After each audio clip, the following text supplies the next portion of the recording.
ونعوذ بالله من شرور أنفسنا ومن سيئات أعمالنا من يهده الله فلا مضل له ومن يضلل فلا هادي له أشهد أن لا إله إلا الله وحده لا شريك له وأشهد أن محمدا عبده ورسوله أما بعد فإن أصدق الحديث كتاب الله وخير الهدي هدي محمد صلى الله عليه وسلم وشر الأمور محدثاتها وكل محدثة بدعة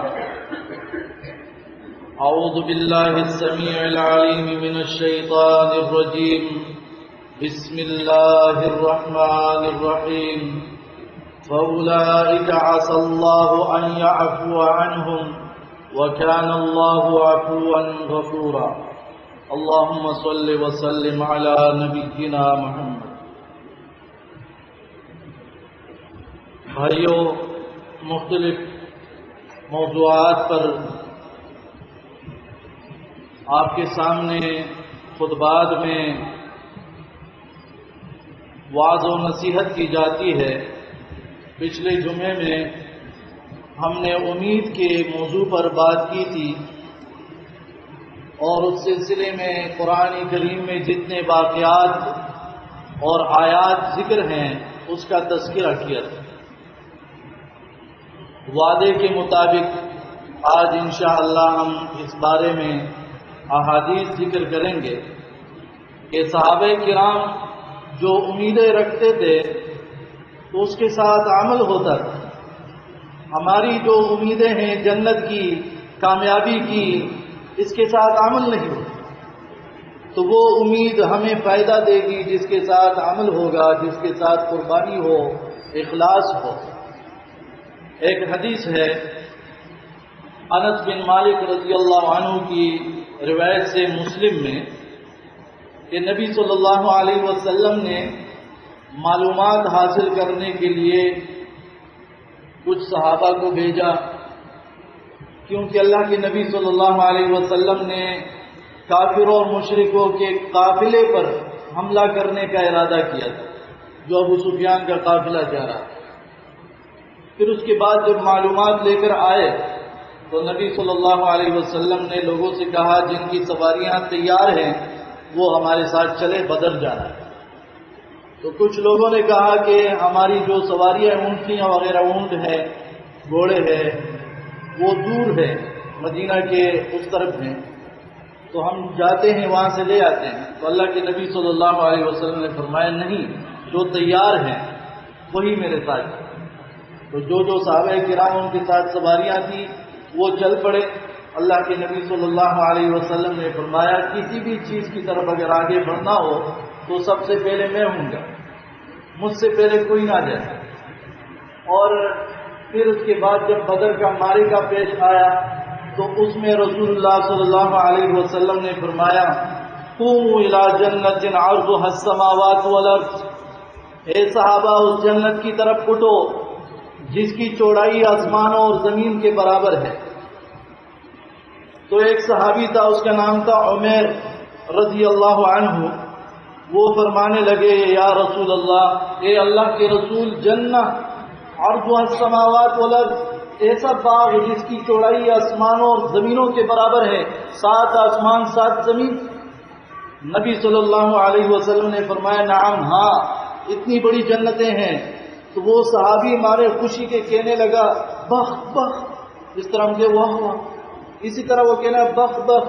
نبی صلی اللہ علیہ وسلم نے فرمایا کیوں اس طرح کر رہے ہو؟ تو اس صحابی نے کہا یا رسول اللہ واللہ یا رسول اللہ الا رجاء، میں اس امید سے یہ کہہ رہا ہوں کہ کاش میں بھی جنتی ہو جاؤں، میں بھی اس جنتوں کا مستحق بن جاؤں، ان اکون من اہلھا.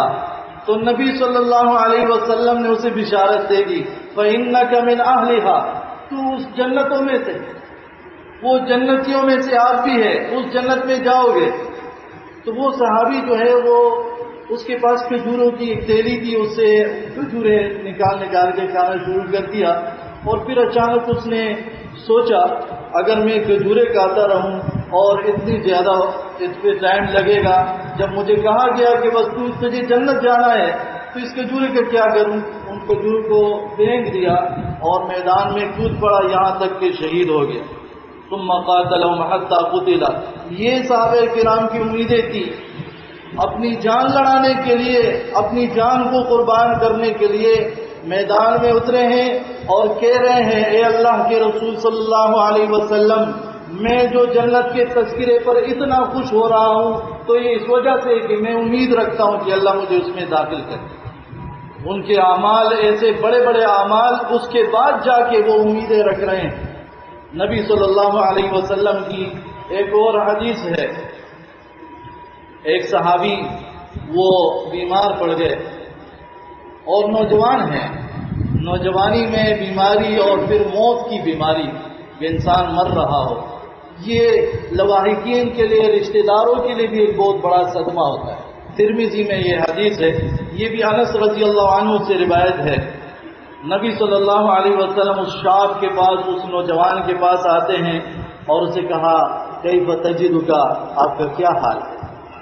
تو اس نے کہا واللہ یا رسول اللہ، اللہ کی قسم ہے اللہ کے رسول صلی اللہ علیہ وسلم، انی ارجو اللہ، میں اللہ سے امید رکھ رہا ہوں، یعنی اللہ مجھے معاف کرے گا، اللہ مجھے جنت دے دے گا. وَأَخَافُ وَإِنِّي أَخَافُ ذُنُوبِي، اور میں اپنے گناہوں سے بھی ڈر رہا ہوں.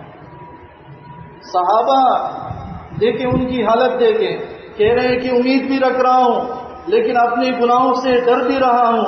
فقال رسول اللہ صلی اللہ علیہ وسلم، تو نبی صلی اللہ علیہ وسلم نے فرمایا ایسے موقع پر جب کہ انسان مر رہا ہو اور یہ دونوں چیزیں اس کے دل میں اکٹھی ہو جائے کہ اللہ سے امید بھی رکھ رہا ہے اور اپنے گناہوں پہ ڈر بھی رہا ہے، تو اللہ رب العالمین اسے وہ چیز دے دیتا ہے جس کی وہ امید رکھتا ہے، اور اس چیز سے اسے نجات عطا کرتا ہے جس سے وہ ڈرتا ہے. تو میرے بھائیوں، اپنی زندگیوں کو اسی طرح گزارنا ہے کہ اللہ سے امیدیں بھی ہو لیکن خوف بھی ہو. یہ جو ہم بے خوف ہو کر زندگی گزارتے ہیں، گناہوں پر گناہ کیے جاتے ہیں اور پھر امیدیں رکھتے ہیں، یہ اپنے آپ کو دھوکہ دے رہے ہیں. امید کے ساتھ جو ہے وہ خوف شامل ہوتا ہے. اللہ کا ڈر یہ ضروری ہے. اسی لیے قرآن میں آپ اکثر دیکھتے ہیں اس طرح کی آیتیں ہوتی ہے، نبئ عبادی انی انا الغفور الرحیم وان عذابی هو العذاب العلیم.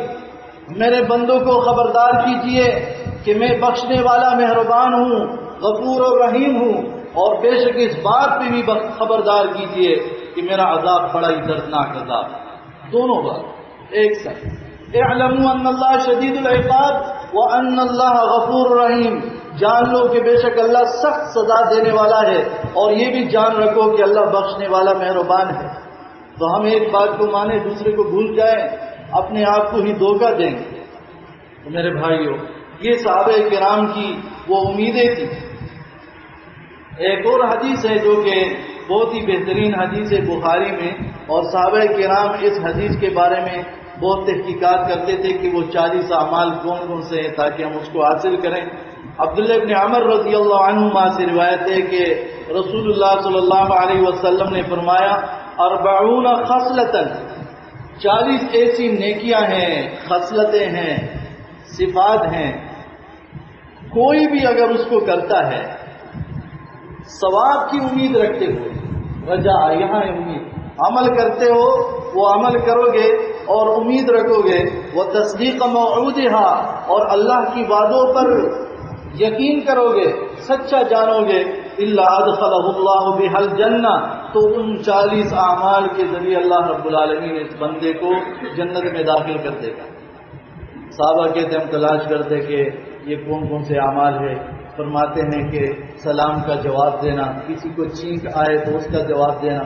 چھینک آنے والا کہتا ہے الحمدللہ، اس کے جواب میں آپ کہو گے یرحمکم یرحمکم، وہ کہے گا یہدیکم اللہ ویصلح بالکم. اسی طرح راستے سے تکلیف دہ چیزیں ہٹانا، کہتے ہیں ہم نے کچھ ساتھیوں نے مل کے 15 ایسے اعمال تلاش کیے. اسی طرح بہت سے صحابہ کرام کی وہ طلب ہوتی تھی. اس حدیث میں اللہ کے نبی صلی اللہ علیہ وسلم نے فرمایا کہ ان 40 اعمال میں سب سے بلند، سب سے اونچا جو عمل ہے وہ کسی کو گفٹ دینا ہے، تحفہ دینا ہے، ایسی بکری جو دودھ والی ہو۔ معلوم ہوا کہ یہ چھوٹے چھوٹے اعمال ہیں بظاہر، جب سب سے بڑا عمل اس میں یہ ہے کہ ایک بکری کسی کو دے، دودھ والی بکری، تاکہ وہ اس سے فائدہ اٹھائے۔ کچھ احادیث میں ایسے کہ اگر کسی کو امیر بننا ہے تو بکریاں پالے، بکریاں جو پالتا ہے اس کے بارے میں کچھ احادیث ایسے بھی ہے کہ ایسے شخص میں تکبر نہیں ہوتا ہے۔ بہرحال تو یہ ایک عمل ہے لوگوں کو فائدہ دینا۔ آج کل اگر کسی کو جو ہے وہ کوئی سواری دی جاتی ہے، کوئی جانور وہ دیا جاتا ہے فائدے کے لیے، گھر دیا جاتا ہے، بہت بڑے بڑے اعمال ہیں جو لوگ کر رہے ہوتے ہیں۔ ایک عالم کے بارے میں جو کہ بڑے تاجر بھی ہے سعودی عرب میں، اس کے بارے میں ایک شیخ سے میں نے سنا کہ اس نے دنیا بھر میں 5000 مسجدیں تعمیر کی، 5000۔ ہم سوچے ہم نے دین کے لیے کیا کیا؟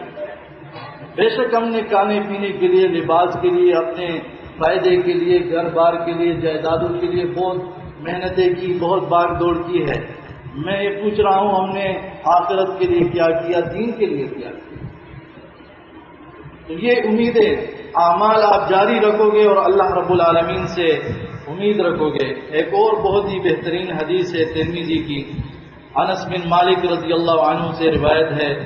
وہ فرماتے ہیں کہ میں نے رسول اللہ صلی اللہ علیہ وسلم سے فرمایا، سنا میں نے کہ اللہ کے رسول صلی اللہ علیہ وسلم فرما رہے تھے، قال اللہ، کہ اللہ رب العالمین نے فرمایا۔ اب ایسی حدیث کو حدیث قدسی کہا جاتا ہے۔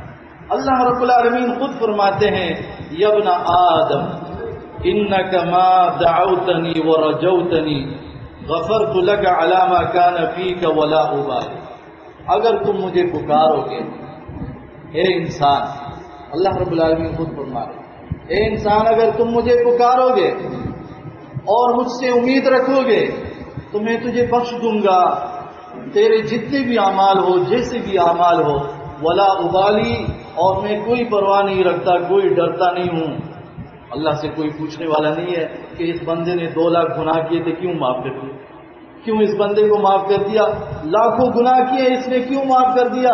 اللہ رب العالمین سے کوئی پوچھ نہیں سکتا ہے۔ لا يسأل عما يفعل وهم يسألون، لوگوں سے سوالات کیے جائیں گے، لوگوں سے پوچھا جائے گا، اللہ رب العالمین سے کوئی نہیں پوچھ سکتا ہے، نبی بھی نہیں پوچھ سکتے، انبیاء سے بھی پوچھا جائے گا لیکن انبیاء اللہ سے نہیں پوچھ سکتے۔ فَلَنَسْأَلَنَّ الَّذِينَ أُرْسِلَ إِلَيْهِمْ وَلَنَسْأَلَنَّ الْمُرْسَلِينَ، پیغمبروں سے بھی پوچھا جائے گا، پیغمبر جن قوموں کی طرف بھیجے گئے تھے ان سے بھی پوچھا جائے گا۔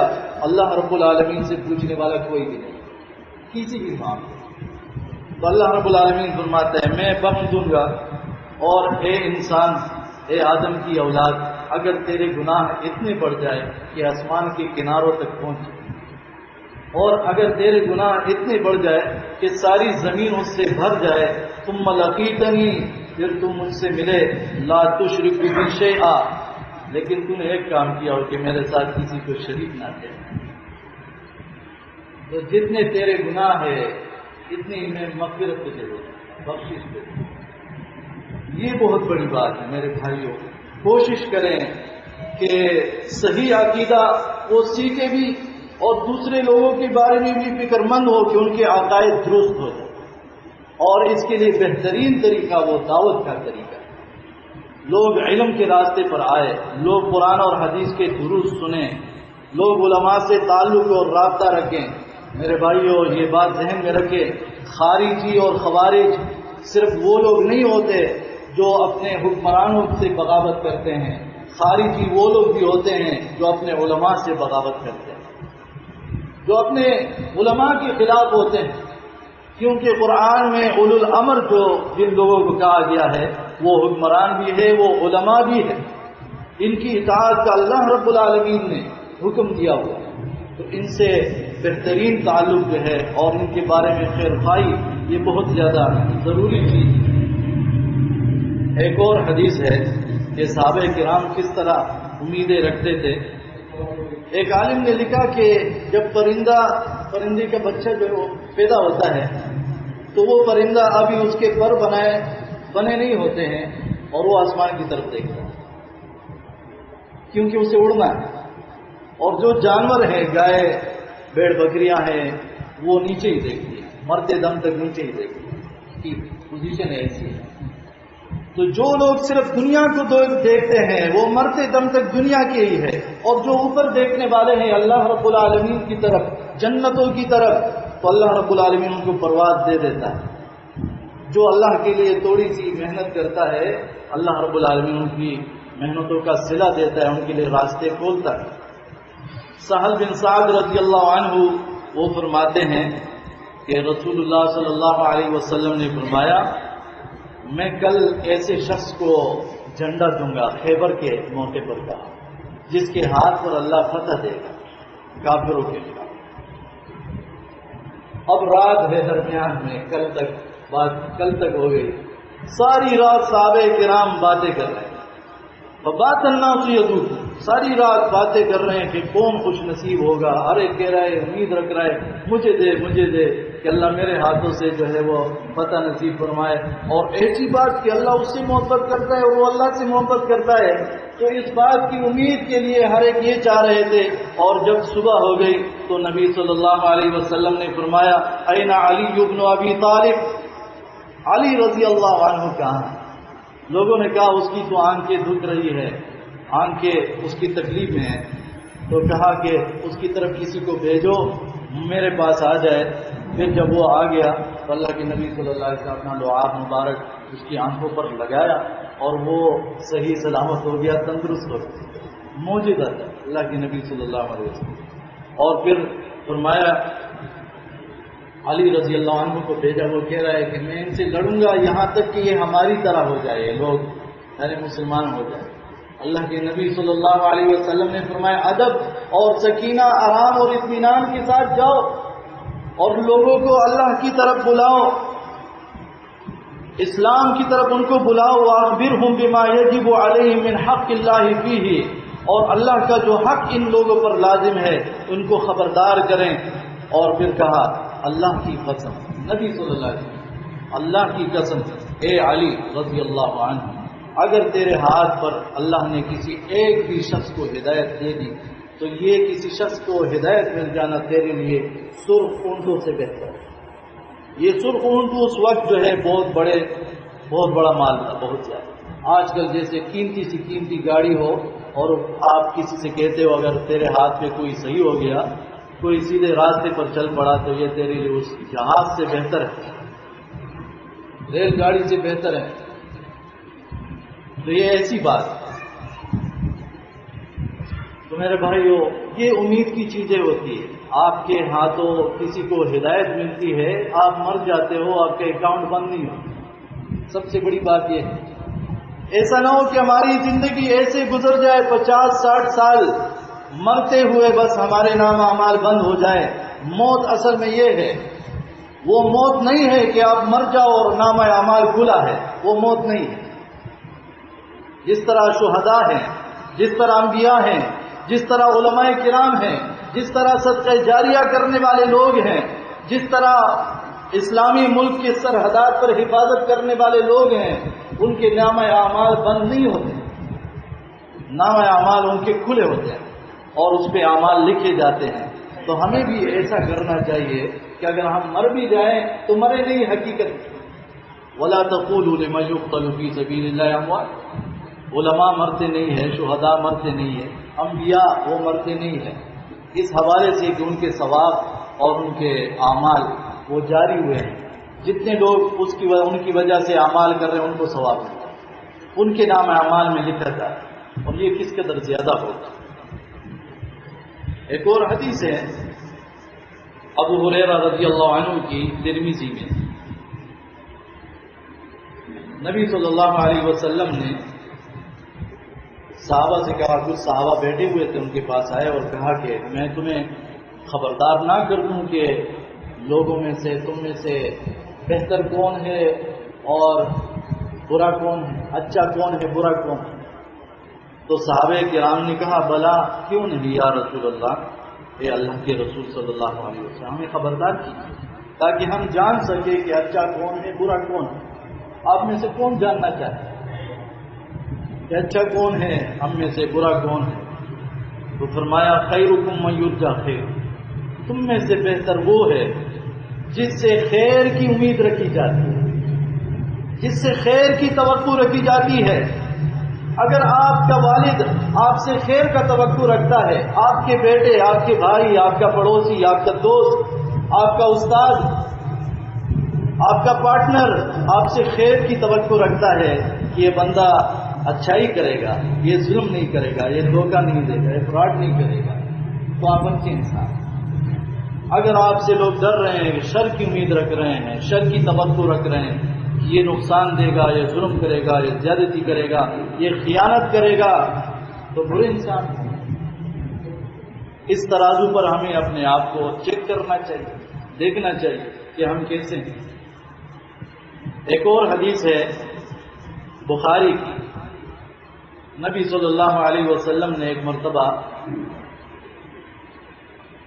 جب رات گزر گئی اور صبح کی اذان کا وقت ہوا تو بلال رضی اللہ عنہ سے کہا، یا بلال، اے بلال رضی اللہ عنہ، حدثنی بارجع عمل، مجھے آپ کا وہ عمل بتائیے جس پر تم بہت زیادہ امید رکھتے ہو، جو تم نے اسلام کی حالت میں وہ عمل کیا ہے۔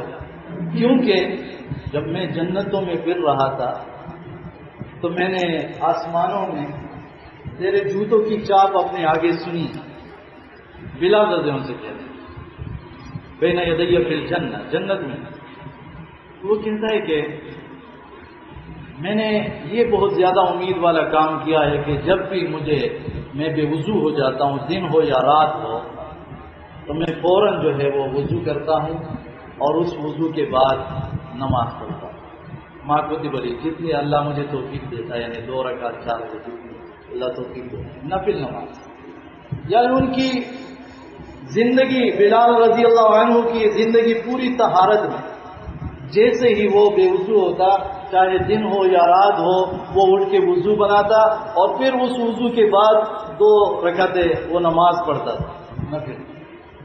اس قدر محنت وہ کرنے کے بعد کہتا ہے کہ مجھے امید ہے کہ اللہ رب العالمین مجھے اس کا بہترین صلہ عطا فرمائے۔ وہ جو حدیث ہے کعب بن مالک رضی اللہ عنہ کی، آپ ساتھیوں نے اکثر نے سنا ہوگا کہ تبوک کے موقع پر وہ 3 صحابہ، ہلال ابن امیہ، مرارہ ابن ربیع، کعب بن مالک رضی اللہ عنہ، بغیر کسی عذر کے جہاد میں شریک نہیں ہوئے، گھر بیٹھے۔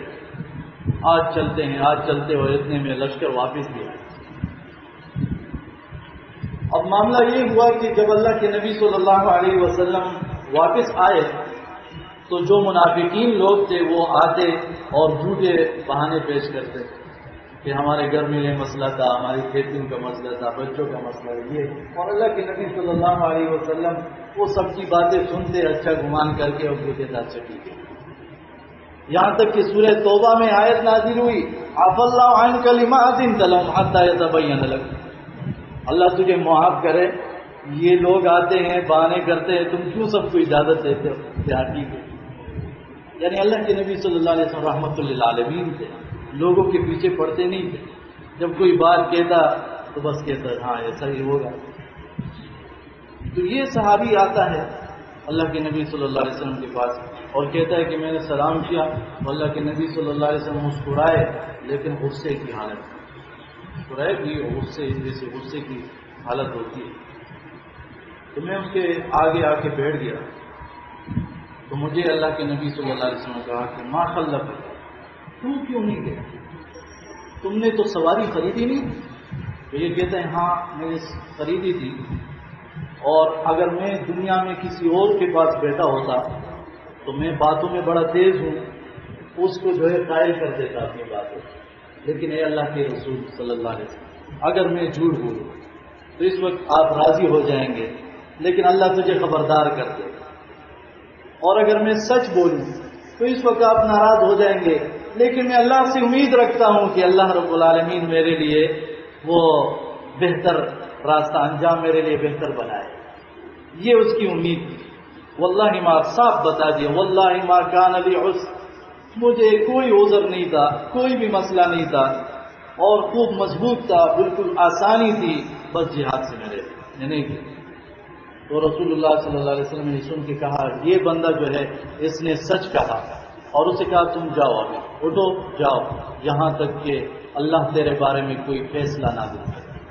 50 دن تک اللہ کے نبی صلی اللہ علیہ وسلم اور صحابہ کرام نے ان سے بات چیت جو ہے وہ ختم کر دی، یہاں تک کہ سورہ توبہ میں آیت نازل ہوئی کہ اللہ نے ان کو معاف کر دیا۔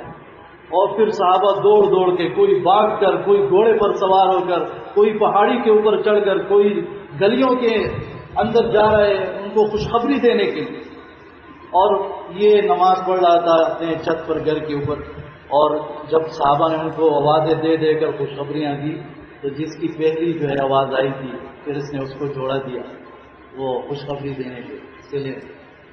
تو بات اس میں یہ ہو رہی تھی کہ یہ صحابی پھنس گیا، لیکن اس نے کیا کہا کہ اگر میں آج جھوٹ بول کے اپنے آپ کو چھڑاؤں گا تو کل مجھے میری پکڑ ہو جائے گی، اگر سچ بولتا ہوں تو ابھی تکلیف ہوگی لیکن اللہ راستہ نکال دے گا۔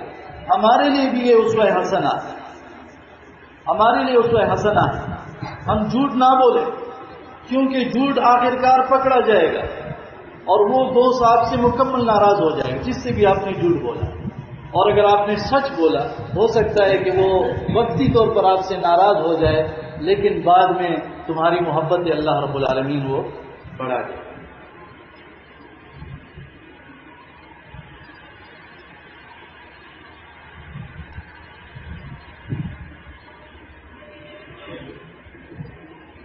ان الحمد للہ نحمده ونستعینه ونستغفره ونعوذ باللہ من شرور انفسنا ومن سیئات اعمالنا، من يهده الله فلا مضل له ومن يضلل فلا هادي له، اشهد ان لا الہ الا اللہ وحدہ لا شریک له واشهد ان محمدا عبده ورسولہ۔ یہ امید کے سلسلے میں بہت ساری بہت خوبصورت بہت پیاری پیاری احادیث ہیں، لیکن انشاءاللہ باقی جتنے بھی احادیث ہیں وہ میں عشاء کے درس میں بیان کروں گا۔ اگلے جمعے انشاءاللہ کسی اور موضوع پر ہم بات کریں گے جو کہ بہت ضروری ہے۔ ایک حدیث آپ کے سامنے رکھتا ہوں جو کہ مسلم کی حدیث ہے، اور عبداللہ بن عمر بن العاص رضی اللہ عنہما نے اس کو روایت کیا کہ نبی صلی اللہ علیہ وسلم نے یہ آیت تلاوت فرمائی، رب انہن اضللن کثیرا من الناس ومن تبعنی فانہ منی ومن عصانی فانک غفور رحیم۔ ابراہیم علیہ السلام کہا کرتے تھے کہ ان بتوں نے بہت سے لوگوں کو گمراہ کر دیا ہے، تو اے اللہ جو میری پیروی کرے گا، ومن تبعنی فانہ منی، وہ میرا دوست ہوگا، اور جو میری نافرمانی کرے گا تو اے اللہ تو بخشنے والا رحم کرنے والا ہے۔ اسی طرح عیسیٰ علیہ السلام کہا کرتے تھے ان تعذبہم فانہم عبادک وان تغفر لہم فانک انت العزیز الحکیم، اے اللہ اگر تو ان کو عذاب دے گا تو تیرے ہی بندے، اگر بخش دے تو تو بخشنے والا اور رحم کرنے والا۔ یہ ان کی عاجزیاں تھیں پیغمبروں میں، اور مخلوق پر امتوں پر شفقت کی اور مہربانیاں۔ تو اللہ کے نبی صلی اللہ علیہ وسلم بھی یہ آیت رات بھر پڑھتے رہے، دعائیں مانگتے رہے، اللہم امتی اللہم امتی، حدیث میں الفاظ ہاتھ اٹھا کے دعائیں مانگ رہے، اللہم امتی اللہم امتی، اے اللہ میری امت کو بچا، اے اللہ میری امت کو بچا۔ صحیح حدیث ہے۔ وہ بکا، رونے لگے، یہاں تک کہ اللہ رب العالمین نے جبریل علیہ السلام سے آسمانوں میں کہا، یا جبریل اذهب الى محمد صلی اللہ علیہ وسلم، اے جبریل محمد صلی اللہ علیہ وسلم کے پاس جاؤ۔ اللہ کو خوب پتہ ہے کہ وہ کیا مانگ رہا ہے، لیکن جبریل کو بھیجا اور اسے کہا کہ اس سے پوچھو ما یبکی کا کیوں رو رہے ہو؟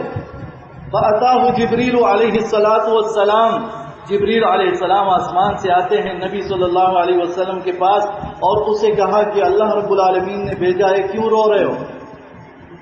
اللہ کے نبی صلی اللہ علیہ وسلم نے فرمایا کہ اپنی امت کے فقال اللہ یا جبریل اذهب الى محمد فقل انا سنرضيك في امتك ولا نسوء۔ اے جبریل اس رسول سے محمد صلی اللہ علیہ وسلم سے کہیے تیری امت کے بارے میں ہم آپ کو راضی کر دیں گے، خوش کر دیں گے، تجھے غمگین نہیں کریں گے، ولا نسوء، غم نہ دیں گے۔ یہ ہمارے نبی ہیں، اور ہم کیا کر رہے ہیں؟ میرے بھائیو، اگلے جمعے میں انشاءاللہ اس پر بات کروں گا کہ نبی صلی اللہ علیہ وسلم کی زندگی میں جو جو کام، جن جن کاموں کے اسباب موجود تھے اور اس کے باوجود اللہ کے نبی صلی اللہ علیہ وسلم نے وہ کام نہیں کیا، تو آج بھی ثواب سمجھ کے وہ کام ہم نہیں کریں گے۔ لیکن ہم نے بہت سی بدعات وہ دین میں رائج کر دی ہے، ہم نے بہت سے سنت طریقے وہ چھوڑ دیے ہیں، ہمارے دلوں میں محبت رسول صلی اللہ علیہ وسلم وہ کم ہوتی جا رہی ہے، رسول اللہ صلی اللہ علیہ وسلم کی پیروی، تابعداری، اتباع اس کی جو ہے فکر نہیں ہے، ہمارے دل و دماغ میں اور لوگوں کی وہ حیثیتیں بڑھ چکی ہیں، اہمیت بڑھ چکی ہے، اور جو سب سے زیادہ اپنے آپ سے، اپنے والدین سے، اپنے بیوی بچوں سے زیادہ جس سے محبت اور پیار کرنا ہے وہ محمد رسول اللہ، لیکن ہم نے اس کو پیچھے چھوڑا ہوا، اور یہ جو دوسری نمبر کی چیز ہے اس کو ہم نے آگے کر دیا۔ یہ بہت ہی نقصان کی بات ہے۔ اللہ رب العالمین ہمیں توفیق عطا فرمائے کہ ایسے امتی بن جائے کہ کل وہ ہمارا رسول صلی اللہ علیہ وسلم جو ہمارے لیے روتا رہتا تھا، ہمیں دیکھ کے خوش ہوا، ہم پر فخر کرے، ایسے امتی بنے کہ ہم پہ فخر کرے کہ یہ میرا امتی، ایسی زندگی اس نے گزاری۔ تو اللہ رب العالمین توفیق عطا فرمائے کہ قرآن اور حدیث کو ہم سیکھیں اور اس پر عمل کریں۔ اور جیسا کہ آپ جانتے ہیں یہ مہینہ ایسا مہینہ چل رہا ہے کہ مختلف نازک حالات ہیں، لوگ ایک دوسرے پر کیچڑ اچالتے رہتے ہیں، غیبتیں چل رہی ہوتی ہے، طرح طرح کی برائیاں کر رہے ہوتے ہیں۔ تو جو کام آپ لوگ کر رہے ہیں کم سے کم اس کو تو صحیح طریقے سے کریں، اور پھر جو ہے اس میں حالات کے امن کے خراب ہونے کے جو مسئلے مسائل چل رہے ہیں، دماغ کے ٹارگٹ کلنگ جو واقعات ہوتے ہیں، آپ سب ساتھی جو ہے وہ خلوص دل سے دعا کیا کریں کہ اللہ رب العالمین مسلمانوں کو محفوظ فرمائے، اور جو برائیاں جو لوگ کر رہے ہیں قرآن اور حدیث کے خلاف، اللہ رب العالمین ان کو توفیق عطا فرمائے کہ وہ توبہ کریں اور اللہ کی طرف وہ رجوع کریں، مسلمان دوسرے مسلمان کا احترام کرے، ایک انسان کے احترام کریں، انسانیت کا احترام۔ یہ بہت بڑی بات، آخری بات عرض کرتا ہوں دوبارہ کہ خانہ کعبہ کو گرا دینا بہت بڑا گناہ ہے، لیکن اس سے بڑا گناہ کسی مسلمان کو ناحق گرا دینا، ناحق قتل کرنا ہے۔ یہ بات ذہن میں رکھیں۔ خانہ کعبے سے بھی، خانہ کعبہ کو ویران کرنے اور گرانے سے بھی زیادہ بڑا گناہ جو ہے وہ کسی مسلمان کو ناحق قتل کرنا ہے، اس کا خون بہانا ہے، اور قیامت کے دن حقوق العباد میں سب سے پہلے جو پوچھ ہوگی وہ خون کے بارے میں ہوگی۔ اللہ رب العالمین ہمیں ایسا مسلمان بنا دے جس کے بارے میں حدیث میں ہے، مسلمان وہ ہے جس کے ہاتھ اور زبان سے دوسرے مسلمان محفوظ رکھ سکے۔ اقول قولی ھذا استغفر اللہ لی ولکم ولسائر المسلمین۔ یہ ایک بات ہے، اعلان ہے